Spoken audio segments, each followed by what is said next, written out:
बिस्मिल्लाहिर्रहमानिर्रहीम, अस्सलाम वालेकुम। मैं सैयद इमरान शफ़क़त आपकी खिदमत में हाज़िर हूँ। आज के दिन पाकिस्तानियों के लिए 22 करोड़ के लगभग पाकिस्तानी जो पाकिस्तान में रहते हैं और वो पाकिस्तानी जो पाकिस्तान से बाहर रहते हैं और जिनको पाकिस्तान के साथ जो जिनकी मोहब्बत अटूट है और वो हर वक्त पाकिस्तान के बारे में सोचते रहते हैं, उनके लिए कोई अच्छी ख़बर नहीं है। और ना पाकिस्तान के अंदर से कोई अच्छी ख़बर है, ना पाकिस्तान से बाहर से कोई अच्छी ख़बर है। ज़ाहिर है कि हर दिन एक जैसे नहीं होते। आज का दिन जो है वो कोई अच्छी खबर नहीं है। मैं कोई ज़्यादा मायूस कुन बात नहीं करना चाहता। अच्छी खबरें तो पाकिस्तान में उस वक्त से ही आना बंद हो गई थी कि जब इमरान खान साहब ने वो अनदेखे ख्वाब और एक बड़े सुनहरी ख्वाब सब्ज़ बाग दिखा के पाकिस्तान के इक़्तिदार पर आके बैठ गए थे। और अल्हम्दुलिल्लाह मैं उन पाकिस्तानियों में से हूँ जो इमरान खान के जितने दावे थे उनको ज़रा प्रैक्टिकली सोचता था, इंज हो सकता है कि नहीं हो सकता। तो हर सवाल का जवाब मिलता था कि पायन इंज नहीं हो सकता। वैसे तो अच्छी बातें आप करने पे आए तो आप किताबें लिख सकते हैं, बल्कि दुनिया भर में जितनी भी इस वक्त आप किताबें उठा के देख लें उनमें सब अच्छी बातें लिखी हुई हैं। असल चीज़ होती है कि प्रैक्टिकली आप क्या करते हैं। तो प्रैक्टिकली इमरान खान साहब ने किया है कद्दू ठेंगा। तो वो कैसे किया है वो मैं आपको अभी बता देता हूँ। लेकिन इससे पहले कि मैं इमरान खान साहब की बात करूँ, इमरान खान साहब के एक वज़ीर हैं जो वज़ीर ख़ारजा हैं और वो इस वक्त इमरान खान साहब का ख़ुसूसी पैगाम लेके जो है वो गए हुए हैं, ये अपना जो मुत्तहिदा अरब अमारात के दौरे पर हैं। और वहाँ से वो हमें एक ख़बर सुना रहे हैं कि जी इंडिया अपने इत्तेहादियों के साथ मिलकर पाकिस्तान पर कोई सर्जिकल अटैक कर सकता है, प्लान कर रहा है। अगर इस तरह किया गया तो हम पूरा मुंह तोड़ जवाब देंगे। पता नहीं उन्होंने खबर कितने दसी है। बहरहाल अगेन के यार के भारत हमारा दोस्त नहीं है, हाँ ये है पूरी कौम को पता है। अगर वो इस तरह का सोच रहा है तो वो इसी तरह की सोचेगा। वो पाकिस्तान के बारे में मेरा मतलब है कि कोई ये तो नहीं कि ना खान साहब तुम मधुरी का रिश्ता ही लो, इस तरह की बात नहीं करेगा। वो पाकिस्तान के लिए इसी तरह की ही प्लान करेगा और इसी तरह का ही सोचेगा।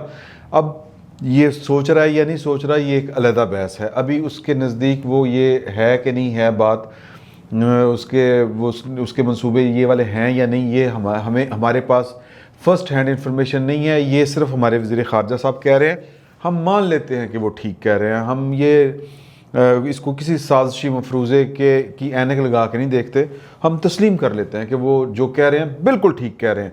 लेकिन सवाल ये है कि पहली बात ये बताएं कि जनाब के उनके इत्तेहादी कौन कौन से हैं। अगर हम बहुत ज़्यादा, वैसे तो जनाब वो यहूदों सारे के सारे उसके साथ हैं। इसराइल हो सकता है। इसराइल के बारे में तो जब अभिनंदन आया था वो चाय पीने यहाँ पे मंडलाता हुआ तो हमारी एयरफोर्स ने उसको मार गिराया था। तो कहा जाता है या ये एक बात मशहूर हो गई थी या पता नहीं वो कैसे मशहूर हो गई थी कि जी कि एक पायलट और भी था और वो इसराइल का पायलट था, इस तरह करके बात हुई थी।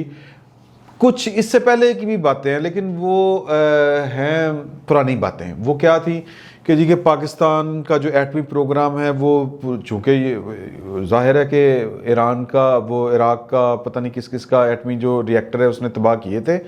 इसराइल ने वो अपने वजूद के लिए ख़तरा समझता है किसी भी इस्लामी मुल्क के पास कोई इस तरह का एटमी हथियार होना, तो उसने इस तरह की कार्रवाइयाँ की हुई हैं माजी में।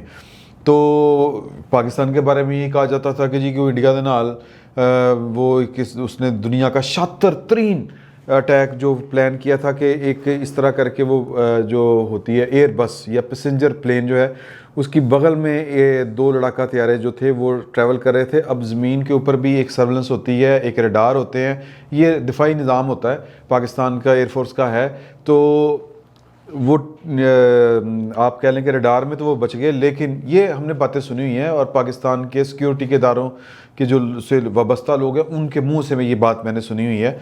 तो जो नीचे ग्राउंड पे बैठ के फिज़िकली चीज़ों को मॉनिटर कर रहे होते हैं तो उन्होंने बताया कि ये 3 जहाज़ हैं, 2 पैसेंजर हैं और 2 लड़ाका तैयार हैं और इसकी ओट लेके आ रहे हैं। फिर पाकिस्तान के F-16 जो थे वो उन्होंने परवाज़ की, उनका पीछा किया, वो भाग गए। ये पाकिस्तान में ये कुछ मतलब ये कि ये सिक्योरिटी साइड पे ये एक ख़बर जो है ये बहुत से लोगों को पता है। पाकिस्तान ने इस तरह की भी वो जो कहते हैं ना क्लेवर अटैक्स जो होते हैं वो नाकाम बनाए हुए हैं और वो इसराइल इसके पीछे था। लेकिन अब तो हम इसराइल के दौरे कर रहे हैं, ये सुनने में आ रहा है, वो धारी साहब बता रहे हैं कि इसराइली वेबसाइट बता रही है और वो इशारे पाकिस्तान की तरफ जाते हैं। बहरहाल इससे हटके मैं सिर्फ बहुत पुरानी बात नहीं करना चाहता, मैं करना आपको याद दिलाना चाहता हूँ कि जब पीटीआई की हुकूमत नहीं थी, नवाज शरीफ की हुकूमत थी 2014 से ऑनवर्ड या 13 से ऑनवर्ड, तो जब ये लॉकडाउन करने निकला करते थे, कोई धरना देने निकला करते थे, तो एलओसी पे कोई फायरिंग होती थी तो फिर कहा जाता था कि ओहो जनाब ये देखें मोदी अपने यार को बचाने आ गया है। जो ही हम कोई रैली निकालते हैं इसकी हुकूमत ख़तरे में पड़ती है तो जनाब वो बमबारी शुरू हो जाती है, वो इसको बचाने आ जाता है। इस तरह की थर्ड क्लास किस्म की जो सियासत है और इस तरह के जो इल्ज़ामात हैं वो पाकिस्तान की सियासत में इमरान खान साहब ने शुरू किए, और इमरान खान साहब को एक हाथ दे और एक हाथ ले वाला मामला करना पड़ रहा है। मतलब जड़ियाँ बीजियाँ ने वो वढ़नियाँ पै रही हैं दूसरे अल्फाज में। अब क्या, अब अगर अपोजिशन जो है वो ये वाला इस स्टेटमेंट के बाद मरीम नवाज़ खड़ी होकर कहे कि जनाब के आपको बचाने के लिए मोदी आ रहा है। हालांकि मरीम नवाज़ की दादी की वफ़ात पर मोदी जो है वो उसने ख़त लिखा है नवाज शरीफ साहब को 26 नवंबर को, और वो कल मेरा ख्याल है रायमंड वाले एड्रेस के ऊपर भेजा गया है।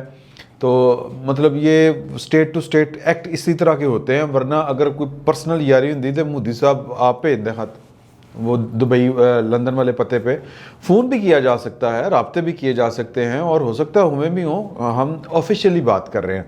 ऑफिशियली एक तरफ ये वाला मोदी का एक फेस है और दूसरी तरफ ये वाली ख़बर है कि जनाब के वो पाकिस्तान पर सर्जिकल अटैक करने जा रहे हैं।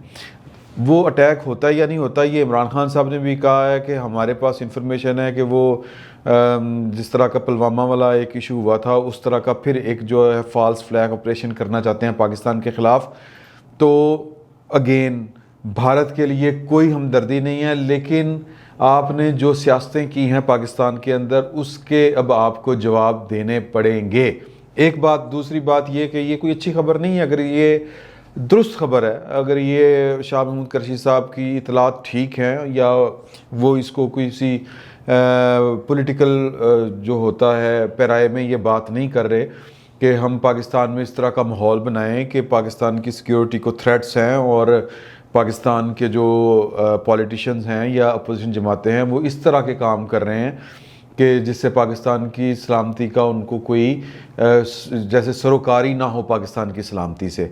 तो अगेन अगर वो इस तरह की बात नैरेटिव बिल्ड करेंगे भी तो उसका जवाब पीडीएम पहले दे चुकी है कि हम तो इस हुकूमत को पाकिस्तान का दिफा करने के लायक ही नहीं समझते, वो इस काबिल ही नहीं है कि ये पाकिस्तान का दिफा कर सके। बल्कि इन पर तो इल्ज़ाम है कि इनके होते हुए कश्मीर हड़प कर लिया गया, सकूत कश्मीर हुआ।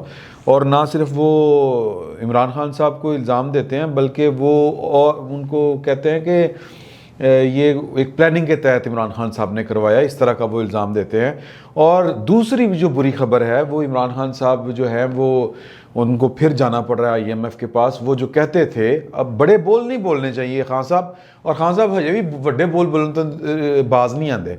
पहला बड़ा बोल जो उन्होंने बोला था वो कि मैं मर जाऊंगा लेकिन या अल्लाह मुझे माफ़ करना, मैं शेख रशीद जैसे बंदे को अपना चपड़ासी भी रखूं, मुझे इस जैसा वज़ीर नहीं चाहिए, या अल्लाह मुझे माफ़ करना कि मैं शेख रशीद जैसा बन जाऊं। इस तरह के वो बोले तो शेख रशीद के दे बगैर उनका गुजारा नहीं है। अब ये हाल है। और वो जो मतलब चपड़ासी की जगह थे वो वज़ीर दाखिला बन चुके हैं।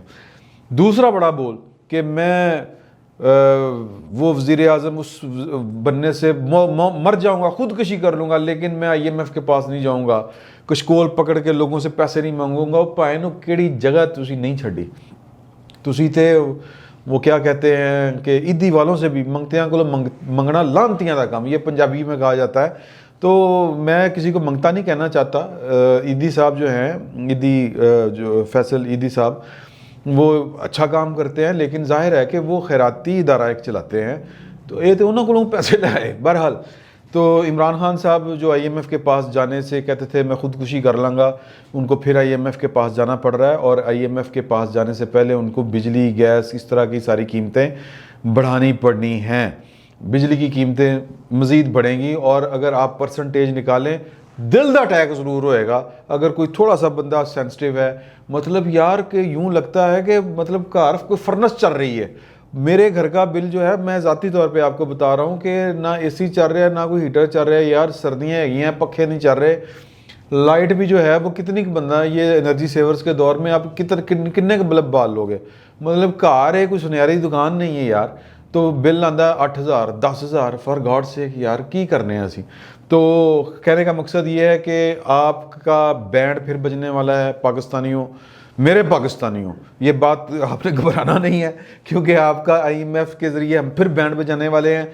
और इमरान खान साहब, आप वो क्या कहते हैं कि आपको ये कौम बड़े अरमानों से लेके थी, जितने भी आपके लोग, मैं तो खैर अल्हम्दुलिल्लाह, मैंने तो वो क्या कहते हैं सुत्तियाँ पे भी कभी से सोचा कि इमरान खान साहब को वज़ीर-ए-आज़म पाकिस्तान का बनना चाहिए, लेकिन जिन लोगों ने ख्वाहिश की थी तुसी उन्होंने सही सबक सिखाया, सही उन्होंने जिहड़े कड़ाके कटते हैं। तो मेरे पाकिस्तानियों, दो खबरें बुरी जो मैंने आपको सुना दी हैं, दुआ करें कि इमरान खान साहब के होते हुए भी आपको कोई अच्छी खबर सुनने को मिल जाए। इन 2.5 सालों में मुझे कोई एक खबर इमरान खान साहब बता दें कि यार, कोई इमरान खान साहब का महती बता दे कि यार ए खबर इमरान खान साहब के दौर में कोई अच्छी आई है। यूँ लगता है कि 2.5 साल से जो खुशकिस्मती की देवी है वो हमसे नाराज़ हो चुकी है, मुंह मोड़ चुकी है, वो कहीं पे जाके छुप गई हुई है। तो बस दुआ करते हैं अल्लाह ताला अच्छे वक्त पाकिस्तान पर लेके आए। फिल वक्त इतना ही, बहुत बहुत शुक्रिया।